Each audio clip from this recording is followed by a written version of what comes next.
Highways Allu Arjun మీద case కొట్టేయచ్చా అంటే కొట్టేస్తారని నాకు అనిపిస్తుంది.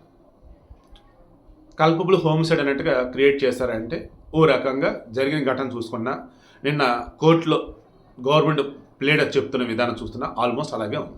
గణేష్ గోల్డ్ తాకట్టులో ఉన్న బంగారాన్ని విడిపించి కొనబడును. సంప్రదించండి 9966611144. 2017లో షారుఖ్ ఖాన్కి సంబంధించి రాయిస్ అని చెప్పి సినిమా ప్రమోషన్ ముంబై నుంచి ఢిల్లీ వెళ్తున్నాడు. మధ్యలో వడోదర గుజరాత్లో ఆగి ఉన్నాడు. అక్కడ తొక్కిసలాట జరిగింది. దానిని ఇక్కడ ప్రామాణికంగా తీసుకొని కేసు కూడా పెట్టిన మాట్లాడుకున్నామా. ఇది క్రాస్ చెక్ చేస్తే తెలిసింది ఏంటంటే అక్కడ షారుఖ్ ఖాన్ ఒక తప్పిదం చేశాడు. తన టీషర్ట్ ఒంటి మీద దానిని తిప్పి ఎక్కడైతే వడోదరలో గుంపులుగా జనాలు వచ్చారో వాళ్ళ మీదకి ఇసిరేసాడు. అప్పుడు దానికోసం ఒకరి మీద ఒకరు తొక్కిసలాట జరిగినప్పుడు ఒకటి చనిపోయాడు. ఇక్కడ ఏంటి, ఓ రకంగా నేరపూరిత కుట్ర అనుకోవచ్చు, లేదన్నప్పుడు వాంటెడ్గా ఇతను చేశాడు. అది కల్పబుల్ హోమ్సైడ్ అన్నప్పుడు వాంటెడ్గా అక్కడ ఆ నేరానికి ఇతను కారణమయ్యాడు, ఆ ఘోరానికి ఇతను కారణమయ్యాడు. ఎవరు? షారుఖ్ ఖాన్. అటువంటి అతనినే గుజరాత్ కోర్టు ఏం చేసింది, నిర్దోషయ్యా అని చెప్పేసి వదిలేశారు. దెన్ మరలా సుప్రీంకోర్టు దాకా వెళ్ళింది. సుప్రీంకోర్టు మొత్తం క్రాస్ చెక్ చేసి లేదు ఇతను తప్పేం లేదు వదిలేండి అన్నారు. ఇప్పుడు అల్లు అర్జున్ విషయానికి వద్దాం. అల్లు అర్జున్ థియేటర్కి సంబంధించి పర్మిషన్ లేకుండా వచ్చారు అన్నారు. పర్మిషన్ ఉంది అని చెప్పి సంజయ్ థియేటర్ వాళ్ళు 2వ తారీఖు అప్లై చేసినప్పుడు అక్కడ ఉన్నటువంటి ఏసీపీలు ఇచ్చినటువంటి లెటర్ చూపించారు. సో పర్మిషన్ ఉంది. సరే పర్మిషన్ లేదు వచ్చాడని అంటున్నారు. పర్మిషన్ అంటే ఇక్కడ కనిపిస్తుంది అన్నారు. సరే పర్మిషన్ ఉందని అంటున్నారు కదా, ఏం పర్మిషన్ అది? కారులో వచ్చాడా, థియేటర్ సినిమా చూశాడా, వెళ్ళిపోయాడా. కానీ ఏం చేశాడు ఈ మనిషి? ఓపెన్ టాప్ కారులో దెన్ వస్తూ ర్యాలీగా చేస్తున్నాడు. ర్యాలీకి అసలు అనుమతే లేదు. అనుమతి లేనటువంటి దానిలో వచ్చి మళ్ళీ చుట్టుపక్కల జనాలు పోగొట్టడానికి కారణమయ్యి ఒక మనిషి తావడానికి కారణమయ్యాడు. దెన్ ఇతను శిక్షకు గురవ్వాల్సిందే, ఇతను శిక్ష పడాల్సిందని చెప్పేసి గవర్నమెంట్ ప్లేటర్ అంటున్నారు. ఇక్కడ క్రాస్ చెక్ చేస్తున్నప్పుడు తెలిసింది ఏంటిది, అల్లు అర్జున్ వాంటెడ్ ఇక్కడ ఏది చేయాలా, ఎవరిని రెచ్చగొట్ల, వస్తున్నప్పుడు హాయ్ చెప్పుకుంటూ వెళ్ళిపోయాడు అంతే. అండ్ లోపల ఈయన ఫస్ట్ ఫ్లోర్ బాల్కనీలో ఉన్నాడు. లోయర్ ఫ్లోర్ బాల్కనీ ఏదైతే ఉందో అక్కడ ఇన్సిడెంట్ జరిగింది, తొక్కిసలాట.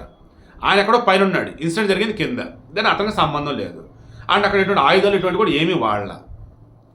దెన్ ఇంకేంటి, అండ్ ఈ సినిమాలో వన్ ఆఫ్ ద హీరో అతను. సో జనరల్గానే హీరోలు సినిమాలు రిలీజ్ అవుతున్నారు, వాళ్ళు చూస్తానికి వస్తూనే ఉంటారు. ఇక్కడ right to live, right to freedom, Arnab Goswami విషయంలో బెయిల్ ఇచ్చినప్పుడు కూడా ఇదే కదా చెప్పారు, ఇమీడియట్గా బెయిల్ ఇచ్చినప్పుడు కూడా. సో భారతదేశంలో సెలబ్రిటీ కావచ్చు, నార్మల్ కావచ్చు, ఎవరైనా సరే జీవించే హక్కు ఉండిద్ది, మాట్లాడే హక్కు ఉండిద్ది, అండ్ ఈక్వల్ జస్టిస్ పొందే హక్కు కూడా ఉంటుంది. దాన్ని మనం కాదనడం. కాబట్టి ఇక్కడ ఏంటి, అల్లు అర్జున్కి సంబంధించి క్రాస్ చెక్ చేస్తే ఒక అర్నాబ్ గోస్వామి కానీ షారుఖ్ ఖాన్ కానీ ఇంక రిమైనింగ్ మీరు ఎవరైనా సరే తీసుకోండి. ఇక్కడ అల్లు అర్జున్ తప్పేం చేయలే, తాను వచ్చాడు, సినిమా చూశాడు, వెళ్ళిపోయాడు. ఈ మధ్యలో ఒకరి మీద ఒకరికి తోసుకోవడం అన్నప్పుడు అక్కడ ఏంటి, పోలీస్ సెక్యూరిటీ కల్పించిన వైఫల్యం, లేదన్నప్పుడు అక్కడ సెక్యూరిటీ వాళ్ళు ఎవరంటే వాళ్ళ యొక్క వైఫల్యం, లేదా జనరల్గానే చాచోటటువంటి జరుగుతూనే ఉంటాయి కదా, అలా ఇక్కడ జరిగింది తప్ప ఇంకోటి ఏమీ కాదు. అండ్ అల్లు అర్జున్ అయితే ఇక్కడ ఏ తప్పు చేయలేదని చెప్పేసి క్లియర్ ఇక్కడ అందరికి అర్థమవుతూనే ఉంది. మోస్ట్ ప్రాబబ్లీ ప్రజెంట్ 4 వారాల ముందు మధ్యంతర బెయిల్ మీద ఉన్నాడు. 2 వారాల తర్వాత స్క్వాష్ పిటిషన్ విచారణ జరుగుతున్నారు హైకోర్టులో. వన్స్ స్క్వాష్ అలౌ చేస్తే కేసు కొట్టేస్తారు. దెన్ రెగ్యులర్ బెయిల్ అంటే నాంపల్లి కోర్టులో తెచ్చుకోండి అన్నారు. రెగ్యులర్ బెయిల్ వాళ్ళు ఇచ్చేస్తారు. ఎందుకంటే ఇప్పుడు రిఫరెన్స్ చెప్పి ఈ కేసులన్నీ కూడా వాళ్ళు ఆడతారు. ఇక హత్రాస్ బాబా మొన్న ఒకడు ఉత్తరప్రదేశ్లో ఒక ఎదవగాడు, వాడేకంగా గతంలో కానిస్టేబుల్గా చేసి వేరే కేసులు ఇరుక్కొని అన్ని లూపోల్స్ అని తెలుసుకొని వచ్చి ఈ భగవద్గీత, రామాయణం, మహాభారతం చదువుకొని ఇక కొంచెం హడావుడి చేసుకుంటూ ఆయన కొంచెం భజన బ్యాచ్లు పెట్టుకొని ఒక ఆశ్రమం కట్టుకొని ఓ అబ్బా వాడు చేసిన కథలు మామూలుగా లేవు. వాడి విషయంలో ఏమైందండి, ఏకంగా 120 మంది తొక్కిసలాట జరిగి చనిపోయారు. వాడిని మాత్రం ఏం చేయాల, వాడి మీద కేసు కూడా పెట్టాల. కేసు పెట్టిన అరెస్ట్ అయితే చేయాల. అప్పుడు కూడా చెప్పింది ఏంటిది, అక్కడ పోలీసులు పర్మిషన్ ఇచ్చింది ఎంతమంది, వచ్చింది ఎంతమంది, కారణం ఎవరంటే వాడే. అది కూడా ఏ రకంగా, వాడు పాదధూళి ముద్ద ఆగితే మంచిది, వాడు నడిచి వెళ్ళిన నేలలో మట్టి తీసుకొని వెళ్తే మంచిది, పిచ్చన అమాయకులు చేసిన పని అది. దెన్ వాడిని మరి అరెస్ట్ చేయలేదుగా, మరి అల్లు అర్జున్ ఎందుకు అరెస్ట్ చేశారు అని అల్లు అర్జున్ ఫ్యాన్స్ మాట్లాడు, అది కరెక్టే. సో నేను వీడియో క్లోజ్ చేస్తున్నా.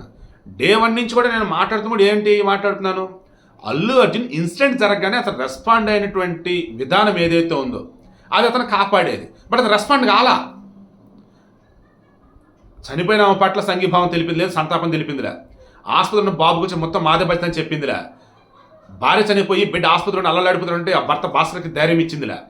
ఎప్పుడు 6వ తారీఖు సాయంత్రం 4వ తారీఖు నైట్ ఇన్సిడెంట్ జరిగితే అప్పుడు మాట్లాడుతున్నాడు. అది కూడా నాకు 5వ తారీఖు మార్నింగ్ తెలిసిందని అంటున్నాడు. సో ఇక్కడ నాకు కోపం వచ్చింది ఇక్కడ తప్ప వేరేదైతే కాదు. ఓవరాల్ చూసుకుంటే నేను మరలా చెప్తున్నా, నా ప్రతి వీడియో మీరు క్రాస్ చెక్ చేయండి.